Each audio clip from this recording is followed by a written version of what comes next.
मेरे मोहतरम भाइयों, अगर सीरत देखनी है, रसूलुल्लाह की सीरत को देखिए सल्लल्लाहु अलैहि वसल्लम। नबी अलैहिस्सलातु वस्सलाम को जब खुशी होती आप क्या करते थे? खर्रा साजिदन लिल्लाह। नबी अलैहिस्सलातु वस्सलाम को जब कोई खुशी होती मेरा नबी सजदे में गिर जाता था, अल्लाह का शुक्रिया अदा किया करते थे।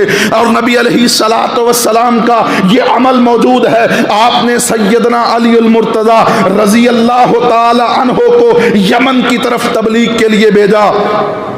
जब यमन वालों ने इस्लाम कबूल कर लिया, कलमा पढ़ लिया, तो हजरत अली रजी अल्लाह ताला अन्हो ने इस खुशखबरी को एक खत के जरिए मदीना की तरफ रवाना किया। नबी अलैहिस्सलातु वस्सलाम के पास जब वो खत पहुंचा, आप अलैहिस्सलाम ने चिट्ठी को पढ़ा और नबी अलैहिस्सलातु वस्सलाम फौरन अल्लाह के लिए सजदा शुक्र बजा लाए, सजदे में गिर गए, अल्लाह का शुक्रिया अदा किया कि अल्लाह तेरा शुक्र है कि तूने लोगों को जहन्नम की आग से बचा लिया। मेरे मोहतरम भाइयों, ये मेरे नबी का तरीका था, मेरे नबी का अमल था। और वो यहूदी बच्चा जो मेरे नबी की मजलिस में आ जाया करता था, जब नबी अलैहिस्सलातु वस्सलाम को पता चला कि वो बीमार है, आप उसकी तीमारदारी के लिए तशरीफ ले गए।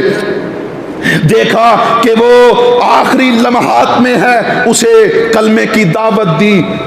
बेटा अपने बाप की तरफ देखता है, बाप कहता है जो मोहम्मद कहते हैं सल्लल्लाहु अलैहि वसल्लम, इनकी बात को मान ले, कलमा पढ़ ले। वो यहूदी बच्चा कलमा पढ़ता है, रूह परवाज कर जाती है। नबी अलैहिस्सलातु वस्सलाम वहां पर भी अल्लाह की हमद पढ़ते हैं, अल्हम्दुलिल्लाहिल्लज़ी अनक़ज़हु मिनन नार। सारी तारीफें उस अल्लाह के लिए हैं जिस अल्लाह ने इस बच्चे को जहन्नम की आग से बचा लिया। मेरे मोहतरम भाइयों, मेरे नबी का ये अमल, मेरे नबी का ये तरीका, मेरे नबी की ये सुन्नत मौजूद है कि जब आपको खुशी होती आप सजदा शुक्र बजा लाते, अल्लाह की हमद पढ़ते, उसका जिक्र करते। लेकिन आज का मुसलमान है कि जब इसे कोई खुशी होती है तो ये अल्लाह की नाफरमानी वाले काम करके अल्लाह को नाराज करता है।